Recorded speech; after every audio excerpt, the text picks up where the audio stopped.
Yeah, man. Protect that dude. Don't let them get him. Perhaps sobering aspect of the ceasefire deal agreed between Israel and Hamas comes in the opening paragraph. It says the parties and the mediators' objective is to achieve a final consensus to implement the May 27, 2024 agreement. It means 8 months ago, the same agreement was on the table, but back then, the Israelis particularly didn't want to sign it. What's changed now, it seems, is increased pressure, the Qataris say, that's come over the last couple of months.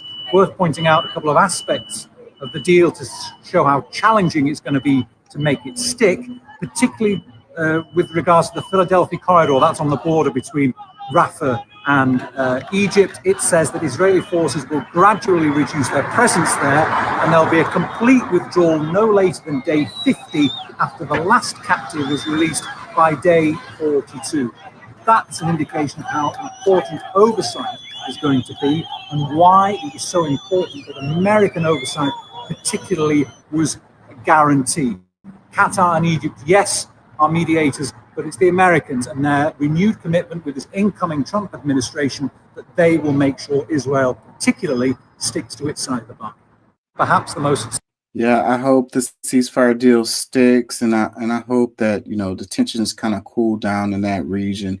I think that as we move into this global world, these kinds of conflicts, don't benefit anybody. Uh, Everybody wants to make money. Everybody wants to have stable communities, stable governments, stable countries, so they can trade.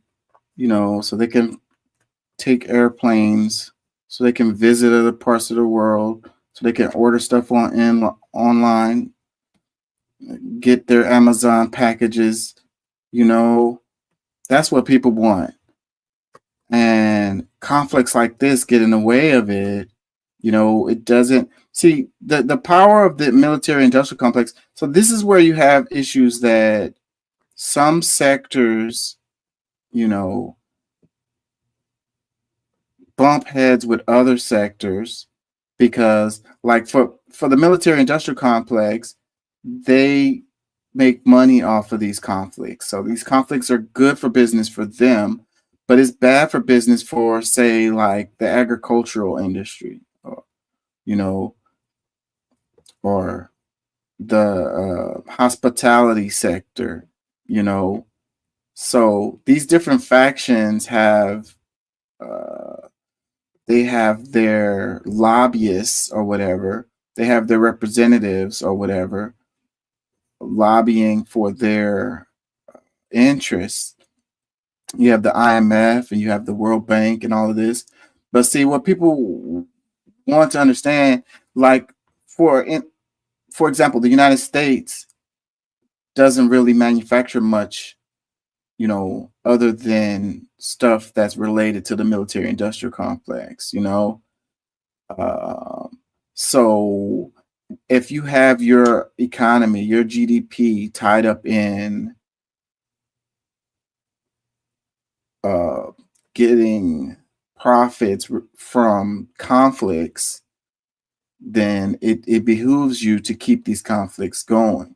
But as we move forward in this global economy, you know, and then they start realizing there's large money in other places, like the tech sector, like the data sector, if you will, um, certain other ways to make large amounts of money, and you have economies moving in that direction. The pressure comes from these corporations. So that's again, like these politicians aren't running the show. It's really these corporations, and they're looking out for their interests. So I think that is what's having an impact on these conflicts. These corporations are like, man, we just want to make money, bro. We don't want the Houthis to be sinking our ships. You know, we we want our ships to go through. If we gotta pay to get our ships through, that's fine. We're okay with that. We want the stability. We want to be able to be, sure that we can tell our our shareholders and our customers that we're going to be able to, get their products to them on time. We're going to meet next quarter's expectations or whatever. We don't like this uncertainty. It's not good for business. Stability is good for business. So, and then when you have the rise of the BRICS, and these people are going around the dollar, and going around US sanctions, going around the influence of quote unquote the West, and these corporations can see the future, and they can see stability on that side, and they'll jump ship. And that's what I'm saying. Like, people got to understand that these corporations are not nationalistic. They do not care about the United States. Shit, they don't care about the UK. They don't care about China. They don't care about Russia. They don't care about the EU. They don't care about the Congo, Nigeria, South Africa. They care about their interests, they care about their markets, they care about making money, they care about next quarter, and if jumping ship, as we can see what has happened in this neoliberal last 40 years, and the outsourcing of the jobs to overseas, and you had that whole made in America campaign that happened, and it had a certain amount of impact or whatever, but then they trick you, and you find out that it was assembled in America, but all of the parts was made somewhere else. So, and we rely on these global supply chains more and more and more. Everything is really, really complex, and it relies on all of these moving parts. So, the idea of this nationalism is really, it's becoming old school. It's becoming archaic, and on the other side of that, people's class solidarity, or people's like struggles with oppression or struggles with colonialism, people are becoming more and more aware that that is not nationalistic either. That the people on the other side of the world who are going through the same things that you are going through, the same struggles that you are going through, those are your comrades. Those are your people. Those are the people that you want to have solidarity with your fight. And then you're going to have more power to get what you want to get accomplished. People are becoming more and more aware of that.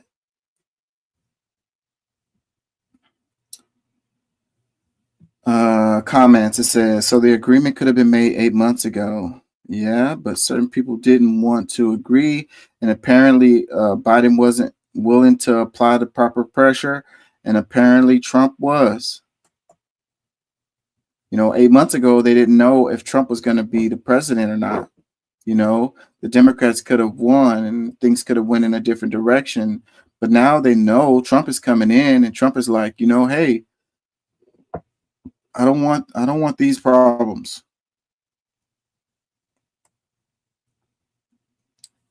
Probably smart enough. The advisors probably smart enough to know that, even the Republicans would, the Gaza thing it wouldn't look, it's not going to look good. You know what I mean? Whoever is the president at the time that, they're basically funding a genocide, it's not going to look good for them historically. It's not going to look good for them politically. Their constituents aren't going to be happy with it. If Trump ran on America first, and he's, sending all this money to over there, people are going to say things. Another comment, it says, U.S. has always been the real culprit. If they had pressurized Israel 8 months ago, this ceasefire agreement could have been signed and saved hundreds of lives. You could probably say thousands of lives. Another comment says, no doubt, promised them West Bank. That's what is different. Trump is a deals person. You give me this, make me look good, and I give you West Bank. This is not over, sadly. Yeah, I don't think that he really has the power to give away land that is not like controlled by the United States. Like, yeah, that land over there and that other country over there that's being occupied by these people over there, that's yours. You can have that. I don't know that he has the authority to do that.